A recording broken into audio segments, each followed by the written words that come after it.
I believe if Nintendo does not showcase Metroid Prime 4 Beyond at the upcoming Game Awards this month, that I think it's going to be a huge missed opportunity for them. Hello everybody, new video today, Artisan Tube here. Just want to touch upon Metroid real quickly because there's been a lot of Metroid discussion making the rounds online right now since the announcement of the Metroid Prime 1 through 3 visual retrospective official art book that's coming out next year. I believe it's July of 2025. Right off the bat, I want to say I'm a huge Metroid fan. It's my third favorite Nintendo IP after Mario and Zelda. The big three. It's Mario, Zelda, Metroid. Super Metroid in particular is a top 5 game of all time for myself. It might even be number 1 all time. Typically it fluctuates between 5 games. At any given day, Super Metroid could be in the number 1 spot. An absolute masterpiece. I loved Metroid Dread as well on the Nintendo Switch. I just love Metroid Prime, the Prime trilogy. Even NES Metroid, I played a ton of that game as a kid. Could never beat it as a kid, but ended up beating it later on. I remember discovering the Justin Bailey passcode, where you can have a number of energy tanks. You have the screw attack. You have Samus outside of the various suits. You can actually see that she's a female with the green hair and all that. So I discovered that later on, and just love Metroid. I've been playing it since day one. And Metroid Prime 4 Beyond is my most anticipated first-party game across all platforms, and it's not even close. There's no other game that comes close to being more exciting for me than Metroid Prime 4. So another thing real quickly is, this is an interesting fact. As a big Metroid fan, Metroid was my way in to both purchasing the GameCube and the Wii. The GameCube was the first Nintendo console that I actually purchased with my own money.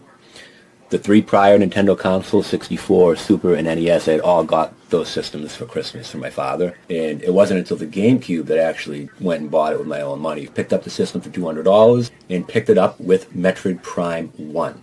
I didn't buy it right out the gate at launch because Luigi's Mansion didn't quite do it for me.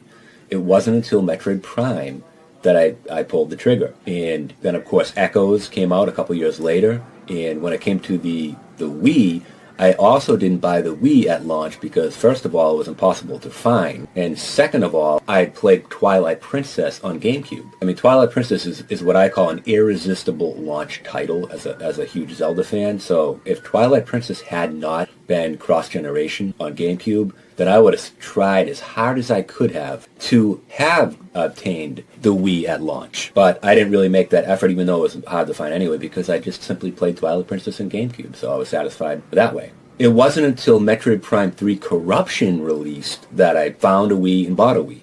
And then, of course, I was exposed to all the other great games. Galaxy, there's just so many. So, yeah, I mean, I played the first 2 Metroid Prime games on GameCube. There's no way I could go without playing the third one. I had to play the third one to complete the trilogy. I had to buy the system. So, Metroid was my way in for both GameCube and Wii. Typically, it's Mario, right? I mean, I bought a Wii U for Super Mario 3D World. And the first 3 Nintendo consoles, 64, Super, and NES, was all Mario. Mario Brothers NES, Super Mario World, Super Nintendo, and Super Mario 64 for the N64.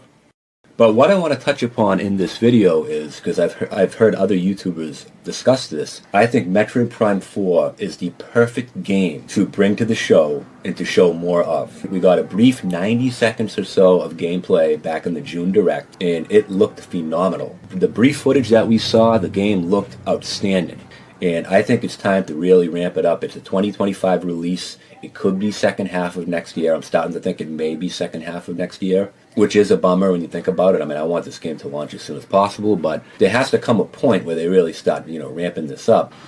Nintendo can kind of do something similar to what they did with Bayonetta at the Game Awards, where they announced that Bayonetta 1 and 2 were coming to Switch, and then they announced that Bayonetta 3 was in development for the Nintendo Switch. I can see a very similar scenario where they do the same thing with Metroid, but they actually show more of Prime 4, more gameplay. Because all they gave us is Bayonetta 3 was the logo. We didn't actually see any gameplay when they announced that. So announce Metroid Prime 2 and 3 to come. Maybe it's a dual release, dual pack, whatever they do there. Maybe the February slot, that'd be great. And showcase more of Metroid Prime 4. It's the perfect game for that audience because it's more of a core, more of a sort of mature, kind of challenging Nintendo IP. It's one of their most challenging Nintendo IPs, the look of the game, the first-person shooter adventure style game, and it really will appeal to that crowd more so than, say, Kirby or Donkey Kong or any of these more sort of family-friendly IP. I think Metroid is the perfect candidate for that. So that's all I really wanted to stress